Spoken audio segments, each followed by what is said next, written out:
Despite U.S. military strikes, the Houthis in Yemen continue to launch missiles at Israel.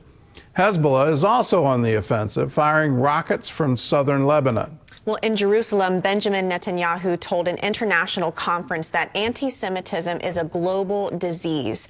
He says it's carried by barbarians and threatens all civilized societies.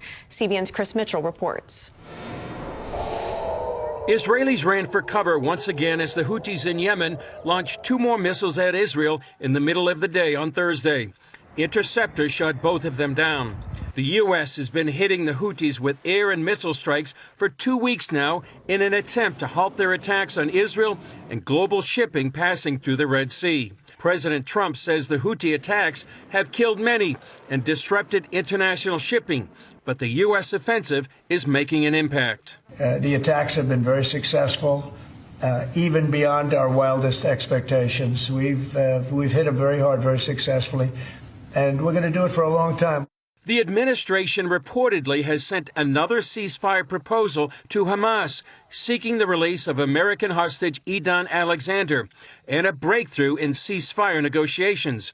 But so far, no reply from the terror group. Meanwhile, the IDF is striking targets in southern Lebanon after 2 rockets were launched at Israel this morning. In Jerusalem, Israeli Prime Minister Benjamin Netanyahu thanked those who came to an international anti-Semitism conference to stand against what he called barbarism. I say barbarism because anti-Semitism is a disease carried by barbarians that threaten all civilized societies. These anti-Semites wish to destroy not only the Jewish state, they seek to destroy the forces of modernity in the Arab and Muslim world. They seek to drag it back to a primitive and violent medievalism.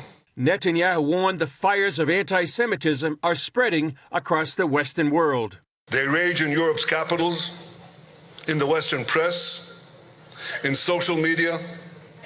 They rage in America's elite universities.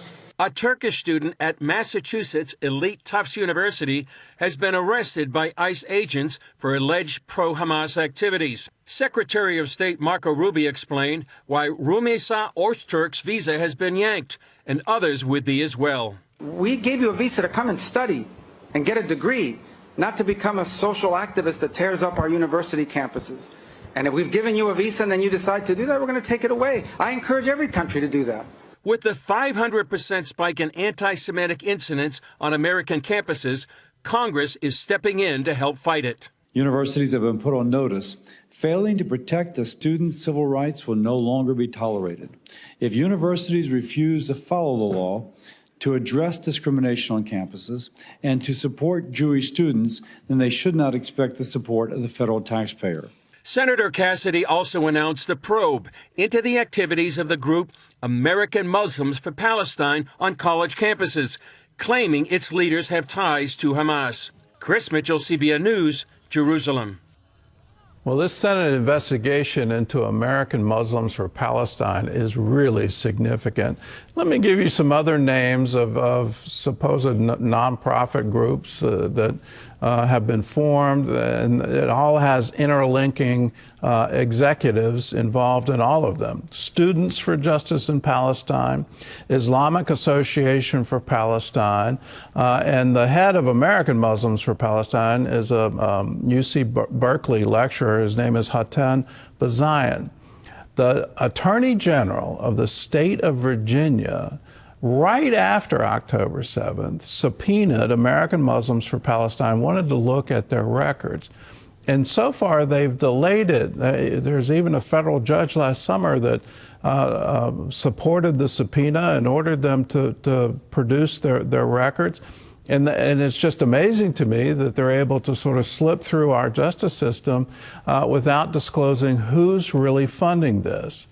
Students for Justice in Palestine is absolutely behind these student protests. And you see an echo of that organization in all of the campus occupations. So Where's the money coming from is a very good question. What is the ideology behind this? And the allegation is they're an offshoot of the Muslim Brotherhood, just like Hamas is an offshoot of the Muslim Brotherhood. So to have these nonprofit groups activity right here in the United States, fomenting dissent on our own college campuses, absolutely we need to follow the money. Where is this coming from? We also need to follow all of the influence Qatar has in the United States, and in some instances at the highest level of our government, and the amount of money being spent by Qatar for this influence in America is absolutely staggering. And the amount of money that they've given to various universities, again, absolutely staggering. Are we allowing this kind of propaganda to exist?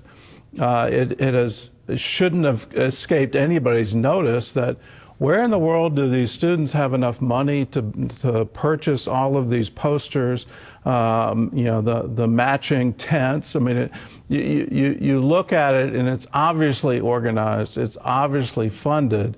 And if that funding is from foreign sources, if that funding is from terrorist sources, then the U.S. government needs to pay real close attention to it. I keep hearing this is all in the name of free speech. Well, occupying universities, shutting down classes, chanting so loud no one can hear the lecture, making threats against the Jewish students, none of that is protected free speech. And it needs to be fully examined who's paying for it and why is it happening in such a broad way on our campuses, and the timing of it. Why is it happening literally within hours of the attack of October 7th?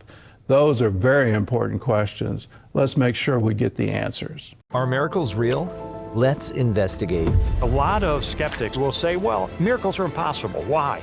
Because they violate the laws of nature. You can't violate the laws of nature. I looked at my hand that was clutched. I said, hand move. We got to 2125. Hallelujah! He's dead. It's over. I said, shock him one more time.